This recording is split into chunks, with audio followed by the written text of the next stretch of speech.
Thank you to Dollar Shave Club for sponsoring this video. Right now, they're offering their Shit Shower and Shave trial kit for only $5, which will give you a chance to try out their Executive Razor complete with 4 cartridges, 1 Wipe Charlie's infused with aloe vera and chamomile, as well as their Amber and Lavender body cleanser. I personally hate shopping for any hygienic products. I prefer to find what I like and stick with it. Dollar Shave Club takes the hassle out of replenishing necessary bathroom products by sending them right to your door every month at an affordable price. Shaving, shower, skincare, hair gel, they've got you covered cheek to cheek with everything you could possibly need to start your day out looking good and feeling good. So if you'd like to give it a try, head over to www.dollarshaveclub.com/filmradar and get your Shit Shower and Shave trial kit for just $5. It's a great way of supporting my channel and what I'm trying to do here, and it's a great way for you to step up your grooming game, hassle-free. So again, that's dollarshaveclub.com/filmradar, or you can click the link in the description to start your trial today. The first gay supervisor elected in San Francisco, his name is Harvey Milk. First of all, congratulations, and I've never seen anything like this, Harvey. Oh, it's all over the city tonight. What does this mean, your election, your activity now on the Board of Supervisors in San Francisco? Does that mean, as many straights are concerned, maybe the gays are taking over San Francisco? Are you going to be a supervisor for all the people? I have to be. That's what I was elected for. I have to be there to open up the dialogue for the sensitivities of all people, for all the problems. The problems that affect this city affect all of us. Harvey Milk moved to San Francisco in 1972. Born in Woodmere, New York on May 22, 1930, he spent most of his life in the closet until deciding to start a new life with longtime partner Scott Smith, eventually becoming the first non-incumbent openly gay man to be elected to office in United States history. And while he only served in office for less than 1 year before his assassination, he forever altered the trajectory of the gay rights movement. But to understand the significance of what Harvey Milk accomplished, we first need a better understanding of the historical context that preceded him. I left my heart.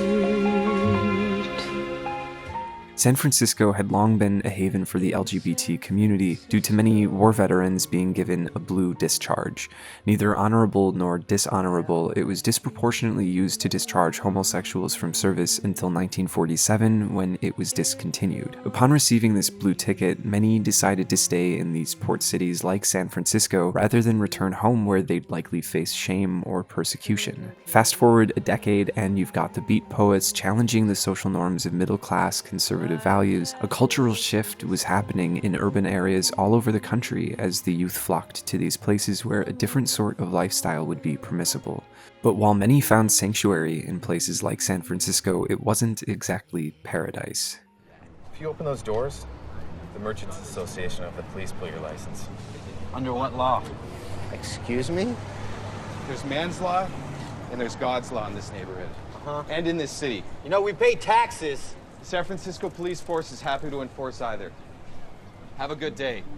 From 1952 until 1973, homosexuality was listed as a mental disorder by the American Psychiatric Association, citing a pathological hidden fear of the opposite sex caused by traumatic parent-child relationships. Worse than that, homosexual acts themselves were illegal in every state until 1962, when Illinois became the first state to change that, nearly a decade before any other state. It wasn't until 2003, with the Supreme Court case Lawrence versus Texas, that sodomy laws were finally repealed on a federal level. For decades, the narrative was that homosexuality was a form of sexual perversion, comparable to pedophilia or bestiality, and anyone caught engaging in homosexual activity was treated as subhuman by nearly every aspect of society. What Jimmy didn't know was that Ralph was sick, a sickness that was not visible like smallpox, but no less dangerous and contagious, a sickness of the mind. You see, Ralph was a homosexual. Many were denied housing, employment. They were often threatened or arrested or beaten, and oftentimes even murdered simply for being gay. Not to mention the horrific medical procedures that claimed to cure homosexuality. This involved showing the gay man pictures of nude males and shocking him with a strong electric current. Over a short period of time, he will be unable to get sexually aroused to the pictures. Gay people who were sentenced to medical institutions because they were found to be sexual psychopaths were subjected sometimes to sterilization, occasionally to castration, sometimes to medical procedures such as lobotomies, which were felt by some doctors to cure homosexuality and other sexual diseases. It seemed that no matter where they went, they were faced with hateful rhetoric from conservative or religious organizations that denied their very humanity. But San Francisco was different. The Kinsey Institute believed there to be more gay people per capita than in any other American city, and with so many openly gay men and women living in the area, many continued to flock to the city to find solace within a growing sense of community for the first time in their lives. Then, in 1969, there was the Stonewall Uprising in New York City.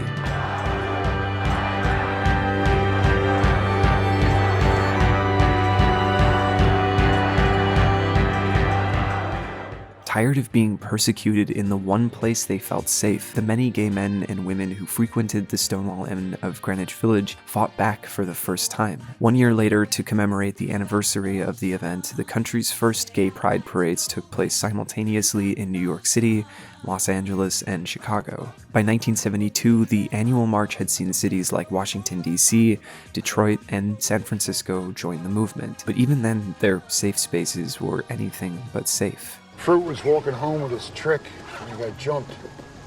Name's Robert Hillsborough. Did you know him? Thinking that the gay community should be represented in public office, in 1973, Harvey Milk announced his run for city supervisor. My fellow degenerates, I would like to announce my candidacy for San Francisco City Supervisor. And he lost, but tried again 2 years later, coming closer than ever. In 1976, he ran for state assembly, losing again, but more votes than ever! That used to make you laugh. Despite losing, he had become a pillar of the community, a voice for the voiceless during an incredibly challenging time. Even though more gay men and women were living out in the open than ever before in American history, people like John Briggs and Anita Bryant were spearheading a fervor of their own. I believe that more than ever before that there are evil forces round about us, even perhaps disguised as something good, that would want to tear down the very foundation, the family unit that holds America together. But that never deterred the gay rights movement. It only emboldened it. Anita Bryant did not win tonight. Anita Bryant brought us together. She is going to create a national gay force! And finally, in 1977, Harvey Milk was elected as San Francisco City Supervisor, the first non-incumbent openly gay man to win election to public office in the history of the country. Inaugurated on January 9th, 1978, he made it his goal to be the voice for all. Not just for the gay community, but for the Black community, the elderly community, and anyone who felt that their voice wasn't being heard. It didn't take long after his inauguration to confront his first major challenge in the form of the John Briggs Initiative, or Proposition 6, a proposed law that would ban any and all gay or lesbian teachers from working in California schools, as well as anyone who was known to even just support homosexuality. If passed, it would likely set a precedent to allow legislated bigotry across the nation, setting the gay rights movement back by decades. By every indication, the polls showed Prop 6 leading by a wide margin, but Harvey Milk had a plan: exposure. Sisters, you must come out! Come out to your parents! Come out to your friends, if indeed they are your friends! Come out to your neighbors! Come out to your fellow workers! Once and for all, let's break down the myths and destroy the lies and distortion! He understood the power inherent in sheer numbers, that if those who supported Prop 6 knew just one gay person, it could change everything. So he set out to challenge those living in the closet to come out once and for all, as well as tackling some of the leading misconceptions about homosexuality in public debate with John Briggs. I was born of heterosexual parents. I was taught by heterosexual teachers in a fiercely heterosexual society with television ads and newspaper ads, fiercely heterosexual, a society that puts down homosexuality, And why am I homosexual if I'm affected by role models? I should have been a heterosexual, and no offense meant. But if teachers are going to affect you as role models, there'd be a lot of nuns running around the streets today. While Prop 6 had initially been showing strong signs of support from all over the country, the opposition was growing stronger every day, even winning support from politicians like Ronald Reagan and Jimmy Carter. And then they got the results.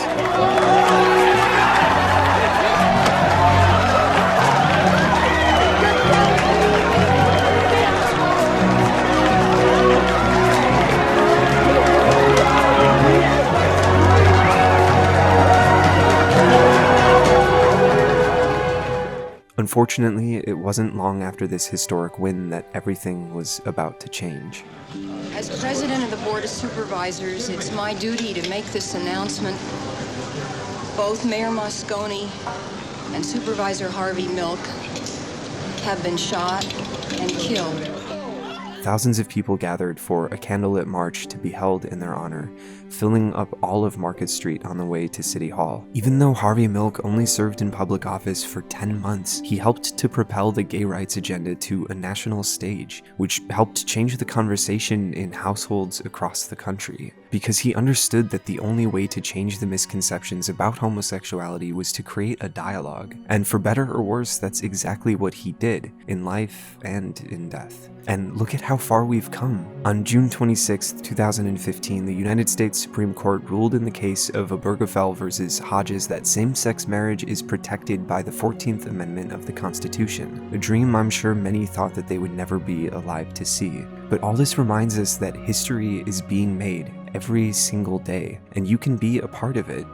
Harvey Milk spent 40 years living a life of secrecy until deciding to do something, and look at how much he accomplished in just a few years. It also reminds us that progress is slow. Breaking down centuries or millennia even of misconceptions and fears isn't going to be done overnight. It takes time, patience, and creating a dialogue. But all it takes is a look at our history to see that the side that fights for love, for peace, and understanding always wins out. Eventually.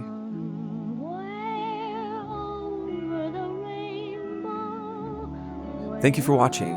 It's a little bit different than the sort of video that I normally make, but I hope you guys enjoyed it nevertheless. I was originally more focused on Gus Van Sant's film, but through the process of writing, I decided to just kind of pursue more of a historical approach than the typical film analysis. So if you'd like to see more stuff like this in the future, let me know, and I'd be happy to make more just historical or biographical videos in the future. I had a lot of fun making this one, and I think it's a story that a lot more people should know. And again, thank you to Dollar Shave Club for sponsoring this video. If you guys would like to sign up, I'd really appreciate you checking out that link in the description. It really helps me out. And as always, I have to say a huge thank you to everyone who's supporting me on Patreon. You guys are awesome, and I really appreciate what you guys are doing for me. It's not easy trying to make a living on YouTube, but you guys help me get closer to that goal every day, and I can't thank you enough for helping me to do that. Anyways, thank you guys for watching, and I'll see you next time.